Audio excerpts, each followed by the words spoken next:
Hey guys, what's up? Welcome to Thie Gaming Club. I'm Thie, and this is the very first episode of How to Model and Animate series.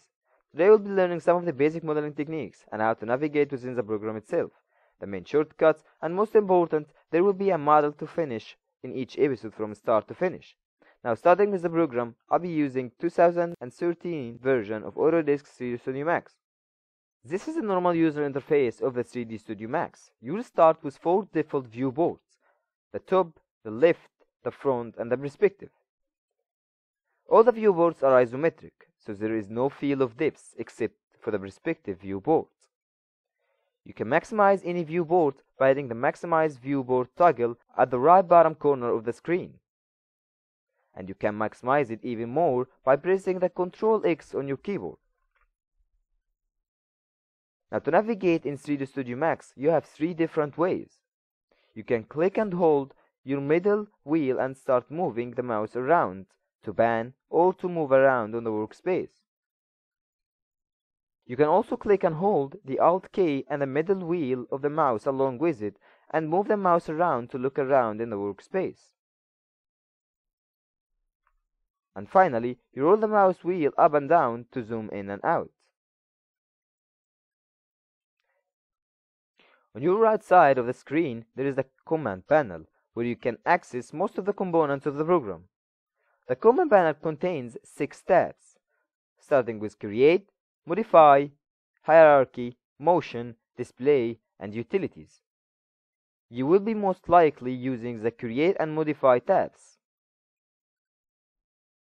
In the Create tab, you will see it has multiple icons, where you can specify the type of the elements you are creating. For an example, there is the geometry, the shapes, lights, etc. In each icon, there are multiple categories. For an example, for the geometry, you will have standard primitives, extended primitives, compound object, and other. Now let's head to the Create Geometry Standard Primitives to create our very first 3D object, a box. Now to create a box, click and drag while holding the left mouse bottom in your workspace to specify the length and the width of your box. Then release the mouse bottom and again move the mouse up and down to adjust the height of your box. Then lastly, click again to confirm your entry. If at any time during the creation process you want to cancel the process, you can simply hit the escape button on your keyboard or the right mouse button. Once the box is created, you will have some parameters for the box at the bottom of the Create panel. Keep in mind that if you click on any other object and came back to your box, you won't be able to see its parameters. Now, to access your box parameters at any given time comes in the Modify tab. In the Modify tab, you can adjust your box parameters or even add any modifier you want to your box. At the top of the Modify panel, you will see the name of your object, where you can simply click and change it.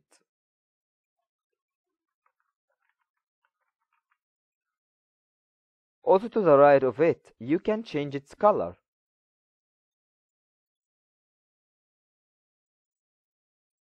And below it, you will see what is called Modifier List.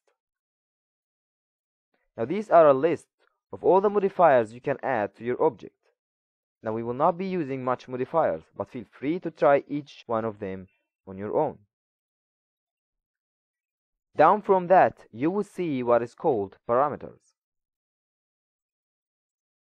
And these are the parameters of your object. Keep in mind that the parameters of your object will change based on the type of your object and the modifiers applied to your object. Let's start by studying the parameters of the box. Here you can adjust the length, the width, and the height of your object. You can also adjust how many segments do you want your object to have per its length, width, and height. Let's mess around with the segments count of the length, for example. You can see nothing has actually changed, and that's because the segments of the object are not being displayed. And we can change the display mode from realistic to wireframe simply by clicking the mode on the top left corner of your viewboard and change it to wireframe. You can also combine both display mode by choosing the realistic mode, then choosing the edged faces. You can also swap between realistic, to wireframe with the F3 on your keyboard. And turn the edged faces on and off with the F4 on your keyboard. Now as you can see, there is another segment divided the length of the box by half. Now let's do the same to the width and the height.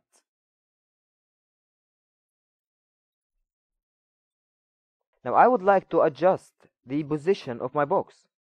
To do so, you will find at the top left corner of the screen 3 icons to move, rotate, and scale your object. You can also access them from your keyboard by hitting the W, E, and R. You can also hit the Q to go back to the selection mode. And you can also navigate through the selection mode type itself by hitting the Q multiple times, as you can see there.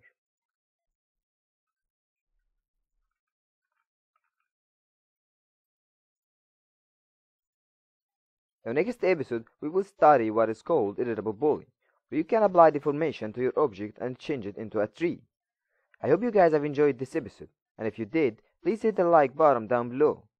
And if you wish to see more of my videos, hit the subscribe button down below. See you guys next episode.